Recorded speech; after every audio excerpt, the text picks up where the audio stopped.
Hello students, I am Grishma Dalal. In Pharmaceutical Biotechnology, this is lecture number 6, and today in this lecture we are going to see a little deep in about brief introduction of protein engineering. Protein engineering is something that you have to understand only in brief, so please make sure to check whole video. So first, starting with introduction.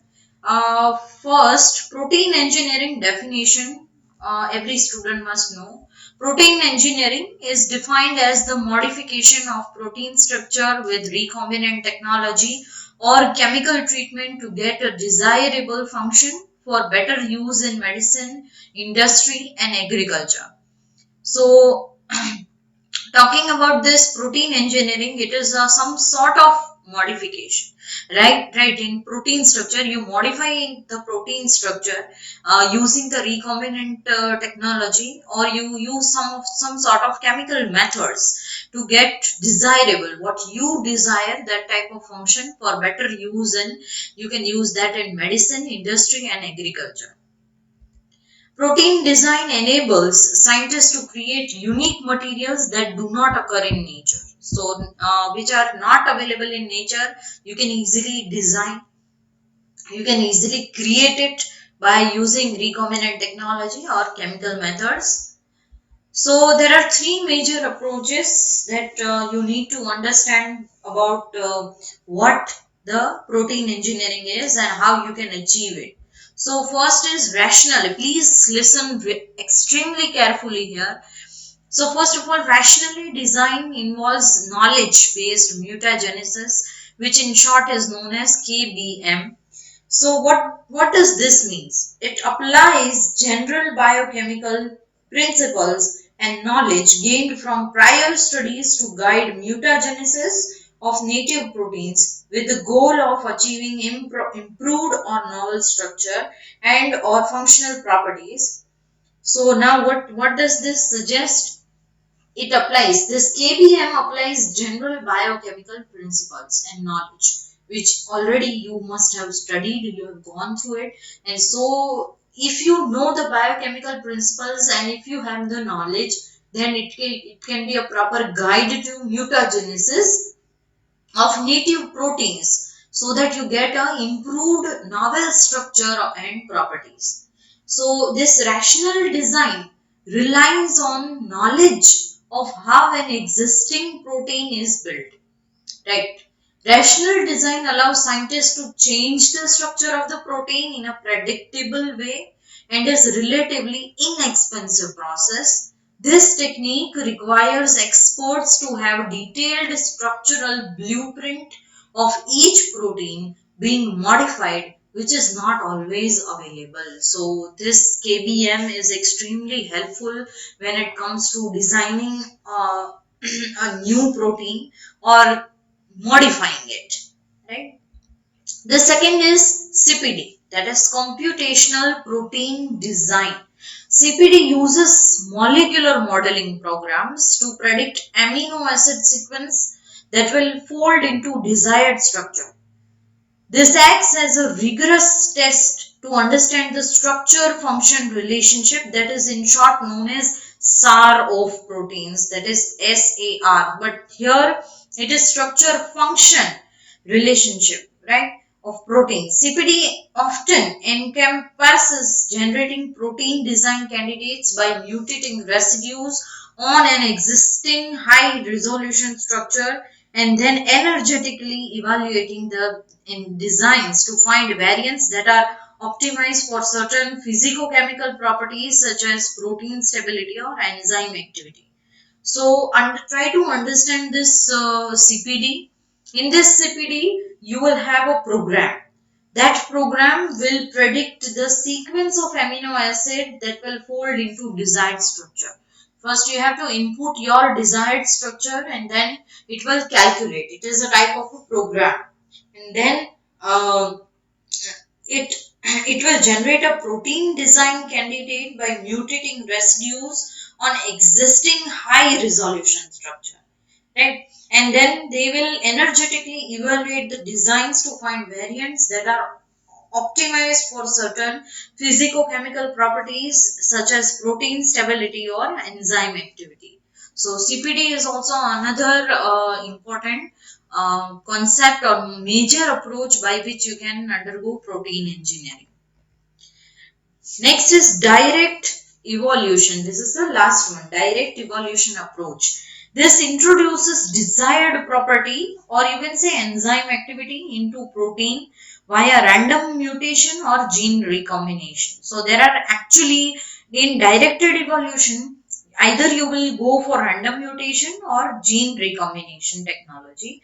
Directed evolution uses random protein changes and can be performed without knowing every detail of the protein structure. So, in comparison to the first two, that is KBM and CPD, DE it has a advantage that it can you can work on protein by changing their structure or whatever the desired thing that you want to do in the protein, and this can be performed even if you don't have any knowledge of protein structure.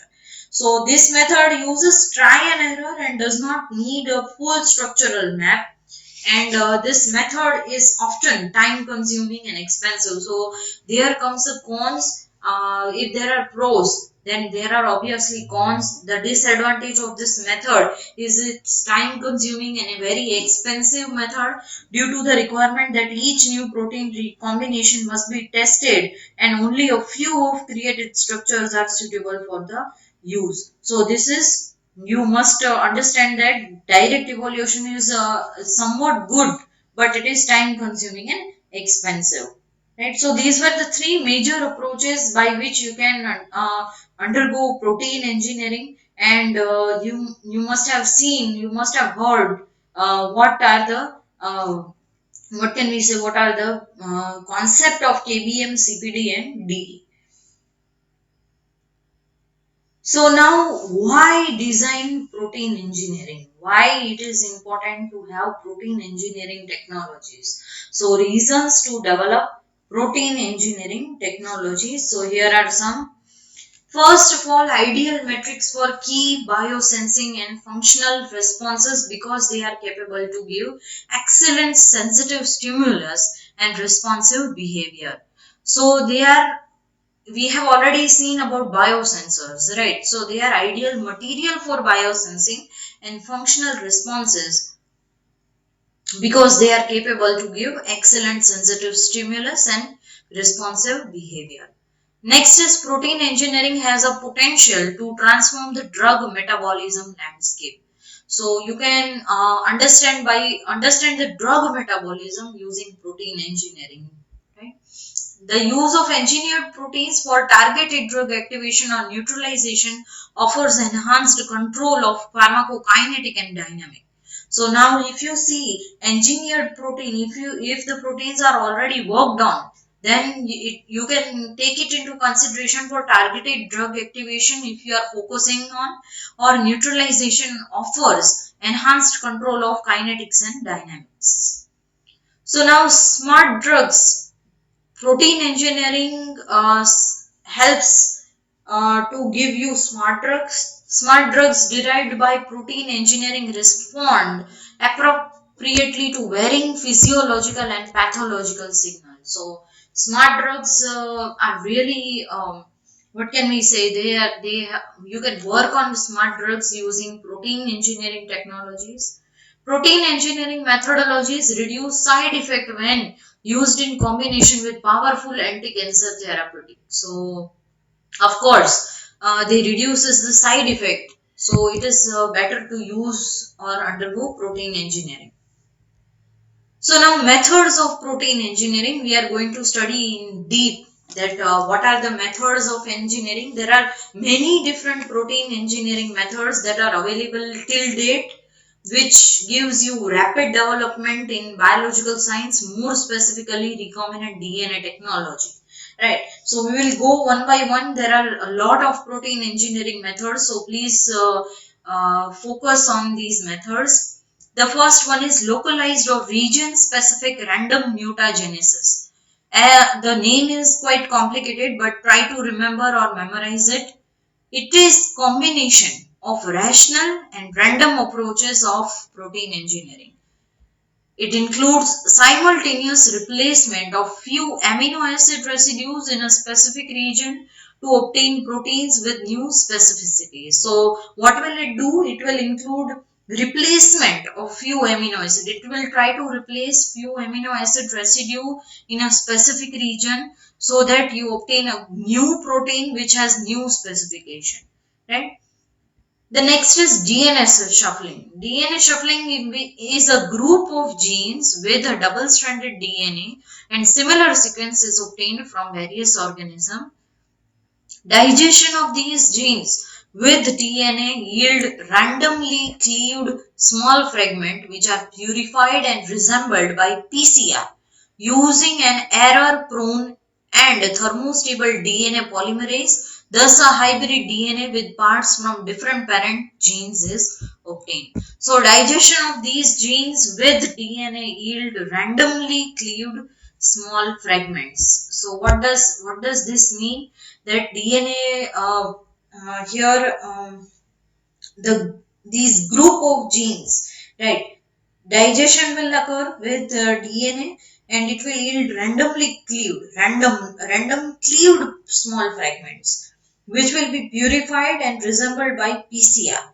Your homework is to search about the full form of PCR. This is the homework for the students, right? Using an error prone on thermostable DNA polymerase. Thus, you will get what? You will get a new DNA with parts from different parent genes, right? So peptidomimetics. Once again, I want to repeat here that we are going through the methods of protein engineering. These are how different what can we say, methods or techniques of protein engineering. Protein engineering is what? You nothing but you do modification in the protein structures, right? So that to get so that you get a good result or modified protein. So peptidomimetics, it involves mimicking or blocking the activity of enzyme or peptides upon design and synthesis of peptide analogs that are metabolically stable. So what does peptidomimetics it will occur? They will copy or they will block the activity of enzyme or peptides upon design and synthesis of peptide analogs that are metabolically stable. Now, peptidomimetics is an important approach for bioorganic and medical chemistry. So, how it is important, you will know in future that how peptidomimetics are really helpful in medical chemistry and bioorganic. It includes a variety of synthesis methods such as the use of common intermediate, solid phase synthesis, and combinatorial approaches. So next is fourth is staggered extension process. So what is that? This method is variation of DNA shuffling method.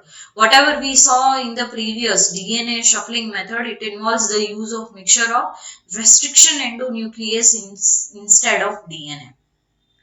So there will be a restriction endonuclease. We don't use here direct DNA, right? There will be a restriction endonuclease. It does not require parental gene fragmentation. You will not necessarily require a parent gene to change the protein structure or fragmentation, right? Fifth is flow cytometry. Flow cytometry is a powerful method for single cell analysis. If you want to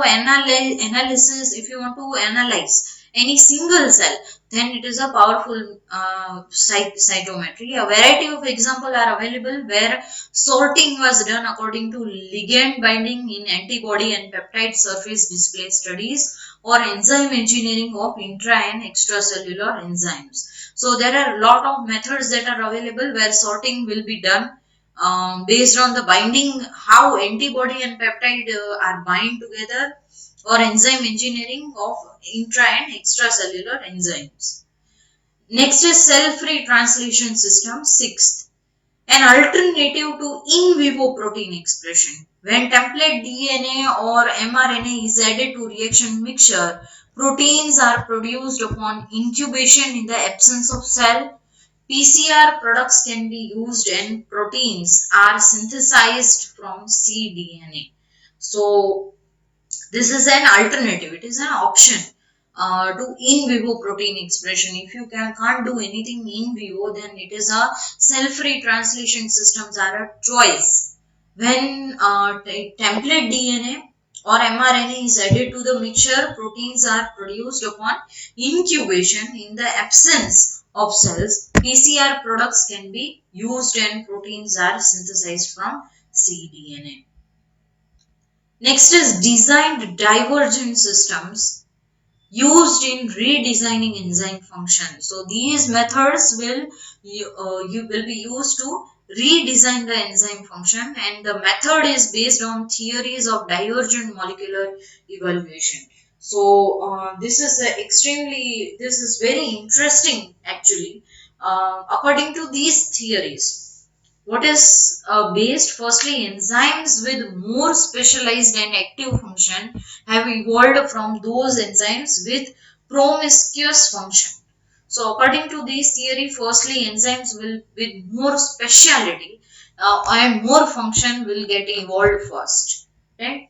Secondly, this process is driven by few amino acid substitution, and finally the effects of double multiple mutation are usually addictive. Secondly, this process is driven by few amino acid substitution. You will see that few amino acids are substituted, and finally effects of double multiple mutation are usually addictive. Right? You can add the by mutation you can add some of the effects also. Right? Eighth is stimuli responsive peptide system. These systems are based on both naturally existing peptides and rationally engineered system. Right. So those are actually existing that peptides and rationally engineered means already you have worked on those system. Both will be evolved in this system exploit the fact that peptides and proteins are able to change their conformation as a response to external stimulants such as pH, temperature or such specific module. So are you understanding this? Here it is stimuli response peptide system. In this system, peptides and proteins will be able to change their shape, conformation or property in response to external stimulus. If you are applying or changing pH, if you are applying or changing temperature, then they will what will happen? They will change the shape or they will change the conformation. So it is stimuli response peptide system. There is a broad range of application of these systems in research fields such as biosensor, bioseparation, drug delivery, nano devices, tissue engineering. So a lot of what can we say, stimuli responsive peptide system can be used in a lot different ways. Next is receptor based QSAR methods. What is receptor based QSAR? Can you identify the full form of QSAR? QSAR is nothing but quantitative structure activity relationship, which is actually a strategy of essential importance for chemistry and pharmacy, and it is based on the idea that when there is a change in the structure of the molecule, then activity or property of the substance will also change. So it is what receptor based QSAR method. These methods are based on computational combination of SAR analysis and receptor structure based design. Again I repeat, these are based on what? Computational combination of SAR analysis. SAR is what? Structural activity relationship. You will or you might study in medicinal chemistry about the SAR of different, what can we say, drugs, right? And receptor structure based design. They provide valuable pharmacological information on therapeutic target. Next is Phage display technology. Phage display technology. It is one of the most commonly known molecular display technologies which relate phenotypes with their corresponding genotypes. Now, phages display technique is used particularly in synthetic binding protein engineering, where libraries of synthetic binding proteins were developed with antigen binding sites constructed from man-made diversity. So, phages display technique, this can be used in synthetic binding protein engineering, where libraries will already have synthetic binding protein were developed with antigen binding site constructed from man-made diversity. So this is all about engineering, right? It is everything about engineering. You are modifying anything. So phage display technology. It was suggested that the combination of phage display and synthetic combinatorial libraries will be preferred for synthetic binding protein energy, which means suppose if you are working on something, you are working on protein engineering, then you can use the phage display and synthetic combinatorial libraries for your work. And last but not the least is east surface display. This is the last but not the least. Using this method, east surface display, many different proteins can be displayed on east surface, and the east secretory biosynthetic systems promotes efficient and linked glycosylation and oxidative protein folding. So, east surface will be displayed and efficient in linked glycosylation and oxidative protein folding will occur, and this will give you a good protein engineering or protein product.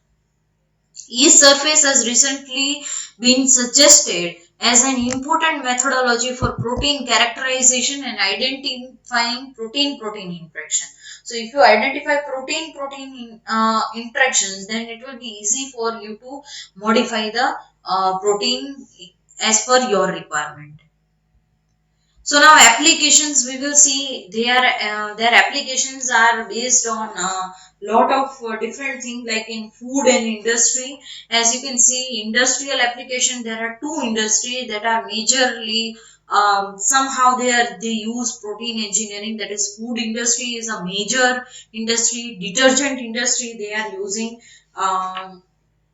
to prepare a different detergent, like protease enzymes are used for removing protein stain, amylase in removal of starch stain, lipase used in removal of lipid stain, etc.